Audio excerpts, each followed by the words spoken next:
of the scariest Christmas stories. True, by the way. So three true Christmas stories, and today we're watching them. Hopefully they're scary because I want to be scared. I want to be nervous. So I hope they're really, really scared. Right? Let's get into it. Christmas horror stories. Three of them, by the way. And today there is no special hurt. Today there is no special hurt. It's just this. I don't know what's this. I just found it in the house. I mean, what do you call this? It's a, I don't know, it's a scarf, yeah.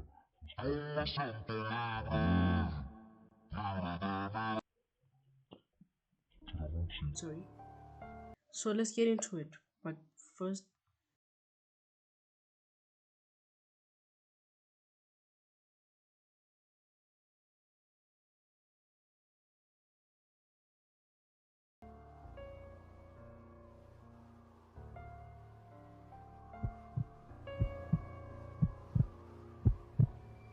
When I was newly single after my 2-year relationship ended, I was back to living alone again and back to swiping on Tinder and all those apps. I had been single for a few months already, and I had met a few people in that time. During that time, I matched a girl on Tinder named Tracy, and she gave me her Snapchat, but it quickly fizzled out to her just watching my stories and not really communicating.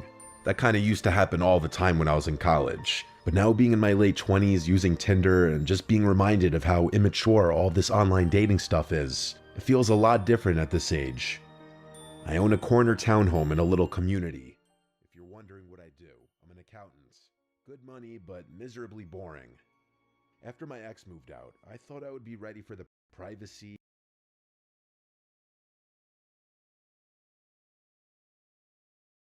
this is a Mr. Nightmare video. Shout out to Mr. Nightmare for these three scary stories in this video.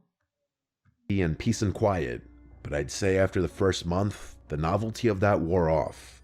Maybe I'm more of a relationship person, or I just need people around, but being alone was getting to me. That's why I was constantly swiping on dating apps and trying to go on dates, just to get out of the house.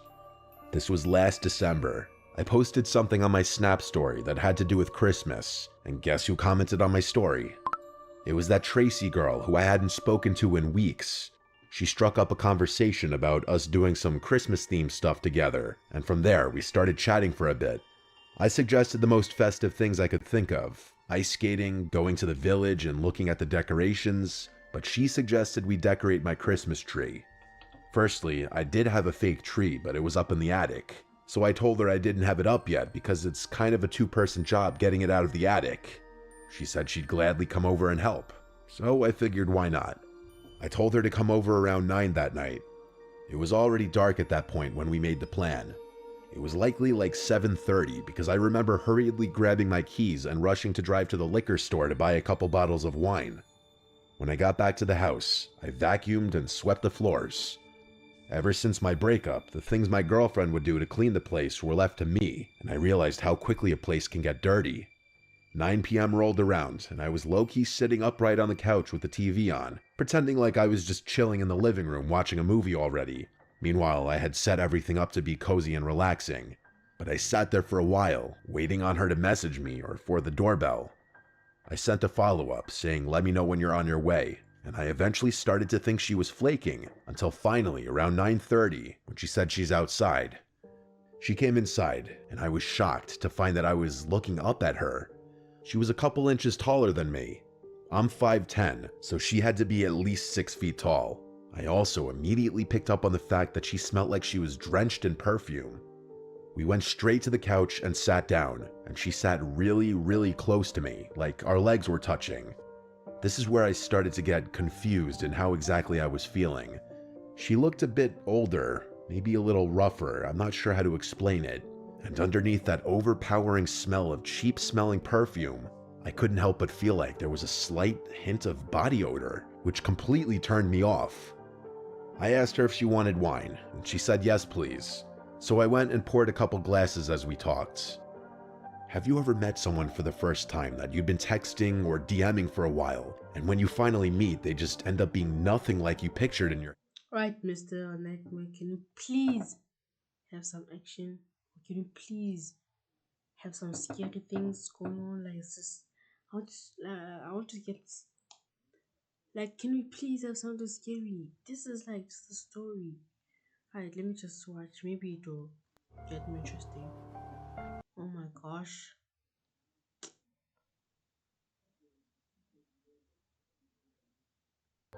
Something about her felt off, like she lacked certain social cues. I handed her a glass of Merlot and we cheers each other. I shit you not, she almost immediately spilled a huge drop of red wine on my light blue couch. I composed myself, but I wanted to scream. I said it's okay, as I ran to the kitchen to get a damp paper towel and sponge. I ran back to the couch and blotted it as quickly as I could before it would settle. She kept apologizing, and I kept saying it was okay. After this... Right. Let's get some action, okay? Let's get some action. There's a surprise coming, okay? 3, 2, 1, go. Yo me siento libre, Today we're listening to libre de music. mirarte en los ojos, libre de quererte más. Vibe. Just vibe with it. Yo me siento libre, libre de mirarte en los ojos, libre de quererte más. Yo me siento libre.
Right, enough of the music.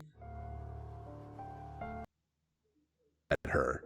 She went to the kitchen to get a damp paper towel and Copyright, sponge. guys. Enough of the music. I ran back to the couch and blotted it as quickly as I could Enjoy it, before it but would it's settle. fun. She kept apologizing, and I kept saying it was okay. After this, it got a little more tense, and to break the tension, I suggested I get the tree out of the attic. So I went up to the attic, slid over the giant box with all the tree parts in it, and started handing her down the pieces one by one, each piece getting bigger until we got to the biggest part, the part that I wouldn't be able to handle going down the ladder on my own. She grabbed it with ease. I had to remember this girl's size. Once everything was handed down, I went back down and we assembled the tree in the living room with Christmas music playing.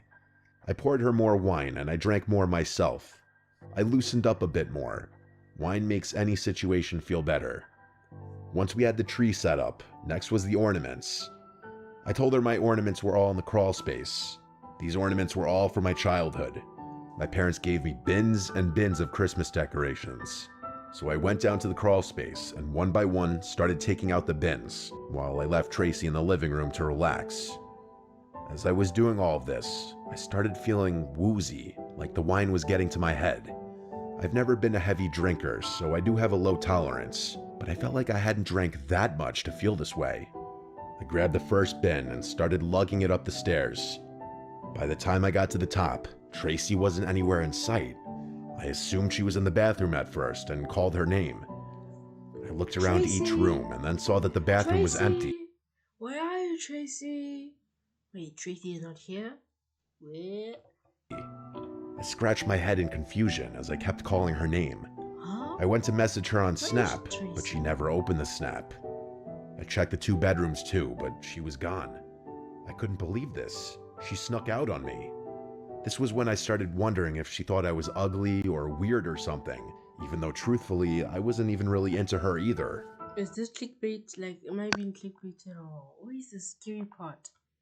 I crashed Yeah, onto the what's the scary couch, part? which suddenly felt a lot more comfortable than before. And honestly, as far as I remember, I periodically checked my phone to see if she opened my Snap and just watched whatever was on TV. Until my memory just faded to black. I swear, everything just went black. And then I woke up in darkness. No lights, no TV on. I looked around in the dark room, and I knew I was hearing things. I felt He's kidnapped. Guess like I what? was still He's on the kidnapped. couch, and I felt weak. My limbs were hard to move, but I managed to find my phone right under me within seconds, and I checked the time. The second the phone screen lit up, I saw it. Even though the light was Okay, oh my gosh, this is getting scary. This is getting scary. And the music makes it more scary. This music makes it more scary. Yo me siento libre. Yo me siento libre de mirarte en los ojos, de mirarte. Yo me siento libre.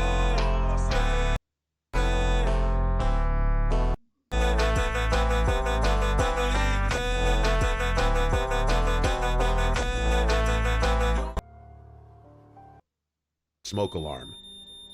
To wake up. 20 minutes, the police left. Outside Tracy besides my... Beard. In that moment, remembering what had happened during things. Alright. I felt like I was still on the couch, and I felt weak. My I'm limbs so- were hard to move, This is but my I managed to routine. find my phone right under me within seconds, and I checked the time. The second the phone screen lit up, I saw it. Even though the light was facing toward me, that glow from my phone screen with the brightness all the way up revealed the outline of a tall person's silhouette standing in front of me. For some reason, I didn't scream. I just put the phone down, bringing the room back to darkness. I finally opened my mouth to say, Tracy, hoping it was her, but still not in that moment remembering what had happened earlier. Tracy? Is that you? Tracy, is that you? Okay. A hard time moving Tracy, my is that limbs. you? I felt weak and helpless. Is that you, Tracy? All I could manage to say was Tracy a couple more times. She turned towards the stairs, and again, I swear, she sprinted toward them, and all I heard were the disturbingly loud stomps of her running down the stairs. I heard something slam from downstairs. Looking back, I'd imagine it was the front door. Everything looked and sounded so wonky in those minutes after I woke up. Each passing minute, I felt more and more clear-headed, and moving became easier. I checked Snapchat to see that her This is account was scary. gone, aka she blocked me. I looked out the front window and saw no cars outside besides my own and the neighbors. And then I realized I never saw the vehicle that she arrived in, or if she even arrived in one. I checked my entire home from top to bottom, checking for anything that could have been stolen. The only items I found missing seemed kind of bizarre at first, but honestly made so much sense soon after. Every last bottle of pills from my house was gone. All my vitamins and supplements, my bottles of Adderall, and even the bottle of Oxy that I had prescribed but never fully used after a surgery. Those were in the Wait, drawer why is next this to my voice bed. getting more deeper? I noticed a bottle of vodka was taken from my Deeper. mini fridge in my room too. But other than that, I didn't see anything else that could have been stolen. Still, I called the police right then and reported the robbery. I gave the Snapchat username and explained that I never got her number or knew anything really about her identity minus the name that she gave me, which was Tracy Gibson. The police knocked on my neighbor's door since all Tracy of our Gibson? Is that you? Tracy, that you? Tracy, is that you? I hate this, bro. Why does it? stolen. Still, I called the police right then and reported the robbery. I gave the Snapchat username and explained that I never got her number or knew anything really about her identity minus the name that she gave me, which was Tracy Gibson. The police knocked on my neighbor's door since Oh, all of our homes are Gibson. attached, even though it was like 1 a.m. With me standing next to them, they questioned if he'd seen or heard anything strange, to which he said no, he'd been asleep. After about 20 minutes, the police left. I made sure all of my keys were still in place so as to make sure she couldn't get back in. But other than that, this Tracy person disappeared without a trace. I knew her behavior was quirky and wonky from the first few minutes of meeting her, and it makes so much sense now. I won't even call it a theory because I just know this is the truth. I think that girl, or woman I should say, was older than she claimed, and she was potentially homeless with a serious drug addiction. I think she drowned herself in perfume to mask the body odor that was honestly still showing through. She laced my wine with something when I was in the attic, clearly. I don't know exactly how long I was out, but it was enough for her to scour my entire home for any and all drugs and supplements. I still remember how disturbing of an image it was seeing her tall silhouette standing in front of me while I was just waking up on the couch. Honestly, after this, I didn't even decorate the tree that year. Story 2. Lawrence Talbot. This happened on Christmas Eve back in '97 when I was 7 years old. Since we're Jewish, we don't celebrate Christmas, so Christmas Eve was just like any other night for us. Our dad is a doctor, and since he's Jewish, he always works on call at the hospital during the Christmas Wait, holiday. Jews don't celebrate Christmas? Wait, is that true? Jews don't celebrate Christmas? Okay. I'm down. So he wasn't home tonight. That just left my little sister and I by ourselves for the evening while our dad worked. Technically, our mom was home, but to be blunt, she was an alcoholic. Back then, being a 7-year-old, I had no idea what alcoholism was. All I knew was that my mom was always passed out once it got dark and near impossible to wake up. Sorry if it sounds harsh or TMI, but it's relevant to my story. My sister and I were downstairs watching TV when we heard a knock at the door. Being the oldest, I went to see who it was. Our door had glass panes built. Wait, actually, if you have to go and if like there's a scary noise and you have to check, as if okay. Into it, which made it easy to see who was on the other side. There was a man standing outside in a Santa suit holding a bag, and when he saw me, he smiled and waved at me to come to the door. I went near the door but did not open it, and I thought it was odd that someone dressed like Santa would come to our house out of anyone's house in the neighborhood. He said, "Hey kid, it's me, Santa." Well, maybe he went to every house in the neighborhood until your house. I'm not hating. I'm not saying that Let I'm me hating. in, I'll give you your presents. I remember point blank telling him that Santa isn't real, and that if he was, he doesn't give Jews presents anyway. That's when he Because they don't said, celebrate "Of course I'm real." Christmas. In the past, I only used to visit Christian homes, but lately, I felt bad that Jewish kids never get any presents. So this year, I changed the rules so that you can get presents too. But I didn't buy it, and instead, I remember getting mad at him, arguing that Jews get presents. We just get them during Hanukkah and not on Christmas. The smile fell from his face, and all his jolly charm disappeared as he began demanding I open the door. I told my sister to dial 911, and the guy seemed to run away. We did call the cops. However, Why? unfortunately, the operator didn't understand what we were saying. Looking back, I think she may have thought we were just little kids excited that Santa Claus was coming to our Three house. stories. Regardless, she didn't take us seriously, and instead just told us that this number was to be used for emergencies only before disconnecting the call. My sister and I now got really scared because we didn't know who else to call. Since we were only 4 and 7, the only numbers we knew how to dial were our home number and 911. Wait. There were. I don't understand. But 4 and 7 what? Were they age 4 Seriously, and 7? and instead just told us that this number was to be used for emergencies only before disconnecting the call. My sister and I now got really scared because we didn't know who else to call. Since we were only 4 and 7, the only numbers we knew how to dial. How? Because, wait, he said that he's the oldest one, right? Between him and his sister, he said he's the oldest one. And he's only, that means he's 5 years old. And he opened the door at 5, wait, at 5, he opened the door for someone. Whoa. That's dangerous. We did presents too. Let me in, I'll give you your present. Let me in, I'll give you. Let me in, I'll give. Not open it. And I thought it was odd that someone dressed like Santa would come to our house out of Why anyone's did you house. open in the neighborhood. door? He said, At "Hey 5. kid, it's me, Santa. Let me in, I'll give you your presents." I remember point blank telling him that Santa isn't real, and that if he was, he doesn't give Jews presents anyway. Okay, this might be the smartest 5-year-old. He knew at 5 years old that Santa is not real. That's when he said, "Of course I'm real." In the past, I only used to visit Christian homes, but lately, I felt bad that Jewish kids never get any presents. So this year, I changed the rules so that you can get presents too. But I didn't buy it, and instead, I remember getting mad at him, arguing that Jews get presents. We just get them during Hanukkah and not on Christmas. The smile fell from his face, and all his jolly charm disappeared as he began demanding I open the door. I told my sister to dial 911, and the guy seemed to run away. We did call the cops. However, unfortunately, the operator didn't understand what we were saying. Looking back, I think she may have thought we were just little kids excited that Santa Claus was coming to our house.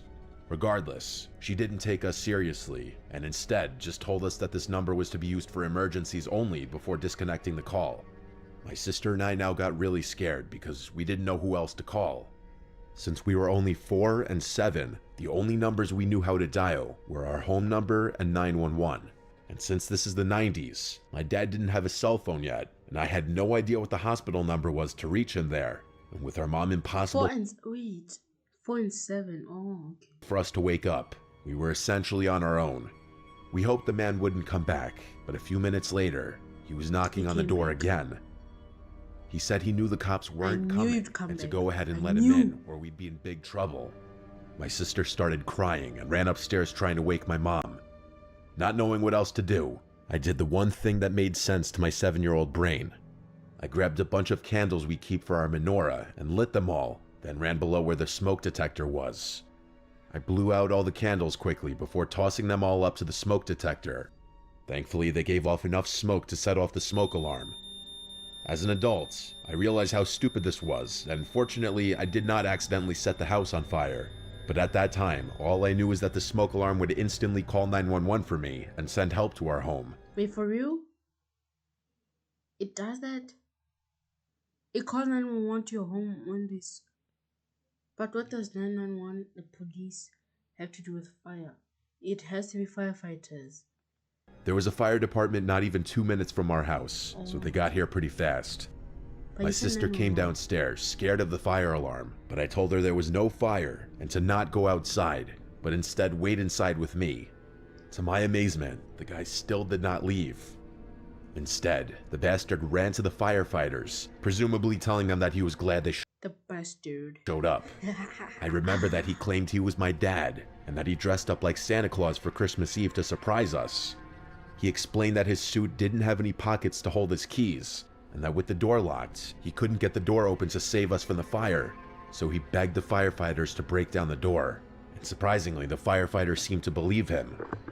They were actually getting ready to break down the door, and told us to stand back, but we started crying, shouting at them that he's not our dad, that our dad is working at the hospital, and that we have no idea who this guy was, and that we don't even celebrate Christmas. The firefighter who was about to break down the door thankfully stopped and listened to us. He asked, "You don't celebrate Christmas?" I told him no Yes, because the we're Jews. Jewish, and showed him my kippah on my head as well as our menorah. I then broke down crying, explaining how I set off the smoke alarm to try and get help because the police wouldn't believe us, and to please not let the guy in. The firefighter thankfully believed me, and then asked the guy why Santa would show up to a Jewish home. I don't remember exactly Finally. what the guy said, but the firefighters clearly didn't believe him. 2 of them wrestled the guy to the ground while the other called the police to come Finally, someone clever than the police. Like, at least. by. They also the kids asked what were in hospital danger. my dad worked at so they could let him know what was going on. The police arrived and arrested the guy, while another officer stayed with us until my dad came home and explained the situation to him. My dad was furious with our mom for being wasted and essentially sleeping through the whole thing, but mostly he was grateful that we were okay. As far as Christmases go, I was glad to have our usual boring and quiet Christmas the following year. To this day, I think being Jewish saved my sister and I's lives, because had we opened that door to let Santa in, there's a good chance that would have been our final Christmas.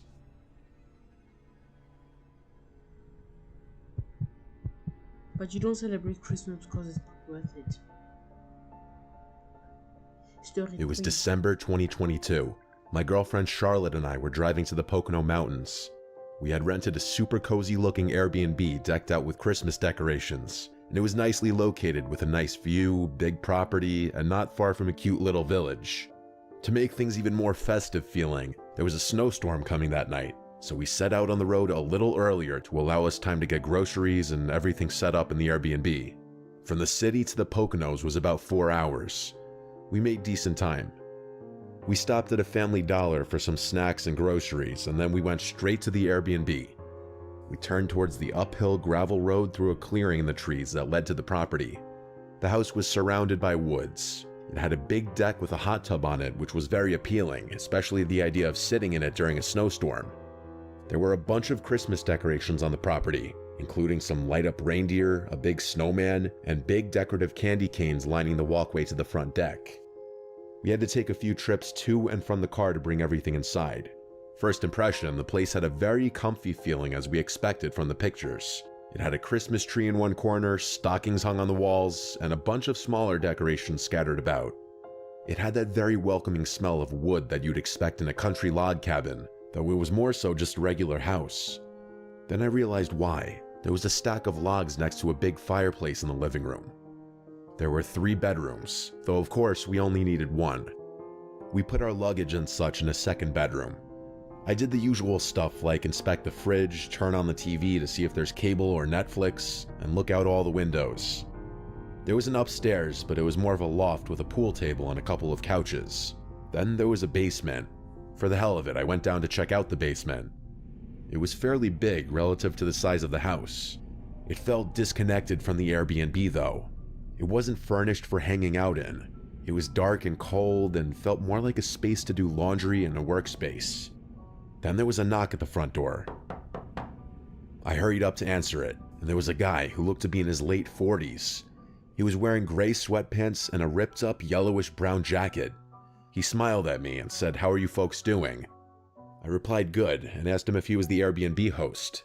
He replied he runs the place with his brother. I asked for his name, and he said Tom. Tom said he lives just up the road next door if my girl and I need anything. I thanked him, and then he walked away.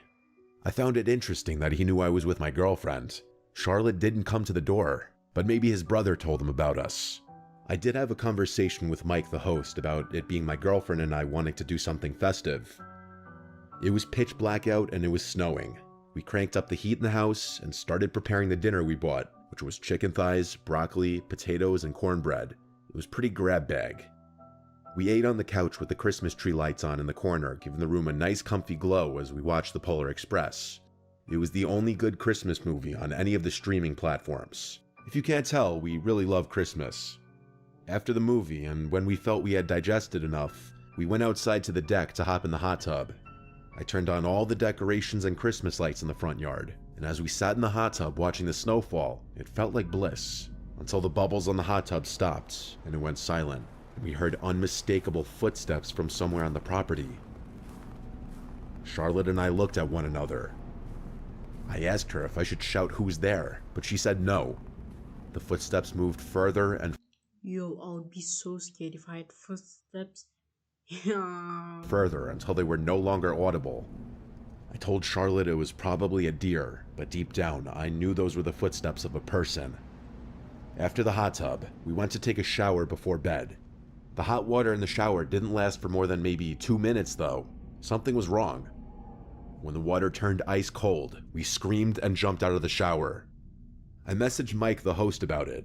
He responded within half an hour saying that's odd and that he'll have a guy come and look at the hot water heater tomorrow. We went to sleep after our half shower. In the middle of the night though, we awoke to very aggressive bangs on the front door of the house.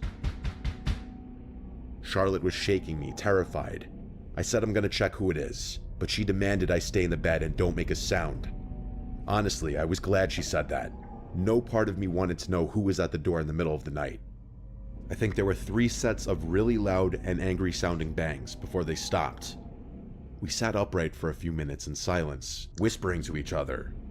I went over to lock the bedroom door for added security, I guess. Minutes dragged along, but ultimately, after about half an hour of sitting wide awake, we eventually drifted back off to sleep.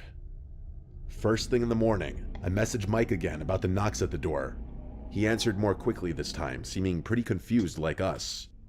He basically said how strange that is. He didn't know why anyone would be roaming around late at night like that. He said if anything like that happens again, that we should alert the authorities. Honestly, not the most reassuring response, but I mean, he was right. What else could he tell us? Grab a gun and shoot whoever was at the door? I didn't want to keep complaining to Mike constantly, but I mean, these were some valid concerns I was bringing up to him. There was a lot of snow outside, and it was a dark, cloudy day. There were still some flurries falling onto the ground. I went out to wipe the snow off my Jeep. Yo me siento libre.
Tom said he lives just up the road from Snowfall. It fell.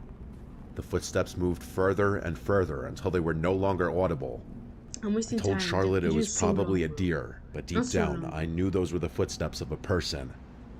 After the hot tub, we went to take a shower before bed. The hot water in the shower didn't last for more than maybe 2 minutes, though. Something was wrong. When the water turned ice cold, we screamed and jumped out of the shower. I messaged Mike, the host, about it. He responded within half an hour saying that's odd and that he'll have a guy come and look at the hot water heater tomorrow. We went to sleep after our half shower. In the middle of the night, though, we awoke to very aggressive bangs on the front door of the house. Charlotte was shaking me, terrified. I said I'm gonna check who it is, but she demanded I stay in the bed and don't make a sound. Honestly, I was glad she said that. No part of me wanted to know who was at the door in the middle of the night. So then why did I think you there were want to 3 check at the sets first of really place? loud and angry sounding Hey. bangs before they stopped. My We sat upright for a gosh. few minutes in silence, whispering to each other.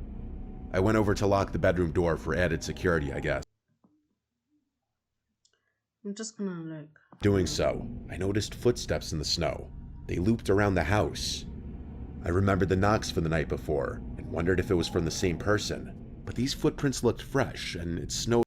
Alright, for now, for lighting wise, I'm going to be what do you call this? Faceless. I'm going to be a faceless channel just for this video, just for now, just for this part. Okay? Oops. I'm going to be faceless. Tara, can you see me? No. Can you hear me? Yes. But can you see me? No. all night. Surely the footprints from last night would have filled in by now. I heard footsteps approaching now, actually, and I saw Tom walking from around my car. I told him about the hot water heater problem, and that Mike said they were sending someone to take a look at it. He said he knew and that he was here to take a look at it. Hey guys, please make sure you like and subscribe. The video has not ended. I can't see you and you guys can't see me, but can you please just watch the video till the end, and can you please drop a like and please subscribe. Let's carry on with the video. Actually, I also told him about the knocks at the door last Wait, we're talking right now. night and the footprints in the snow. I even showed him. He looked at them and said there's a lot of strange folk out here that go snooping around at night. I asked if we should refrain from using the hot tub at night then, and he said no, that shouldn't be a problem. The people around here are harmless.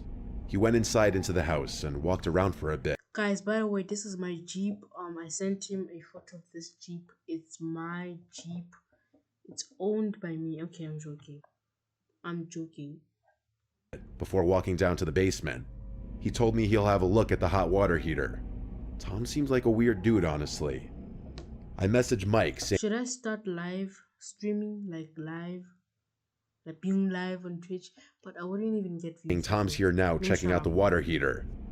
Mike replied back asking, is Tom the name of the plumber? And I replied, no, your brother. He replied, what do you mean? He said he's my brother? It started to click in my head. I responded, do you have a brother named Tom who runs this Airbnb with you? And he replied, no, who is this person? I hurried to Charlotte and told her to collect her things quietly. We need to get out of here. Yo! As quickly as we could, we packed our bags, grabbed all of our stuff, and brought it outside to the car in one trip. I'm sure we left behind a charger or something small, but who cares? I'm sorry for screaming in the microphone, so sorry. We got in my car, and when I started it, I looked in the rearview mirror and saw Tom quickly approaching the rear of the Jeep. I put it in drive and drove out of there as quickly as I could. When we were back on the road, we called Mike and explained everything and told him he needs to call the police now. He didn't stay on the line with us for long, but 20 minutes later, he called us back. We were in the car still. He said the police were there now and didn't see anyone in the house. Mike was on his way to the house as well, but he was mostly calling to get more details from us. We drove around the area and explored just as a way to calm our nerves after what just happened. After a few hours, we drove home. Mike messaged me later that night updating me and apologizing for everything. He said he didn't know anyone who resembled my description of Tom.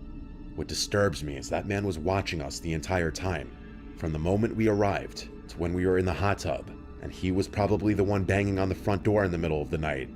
Who knows what his intentions were? It's a good thing we left when we did, though.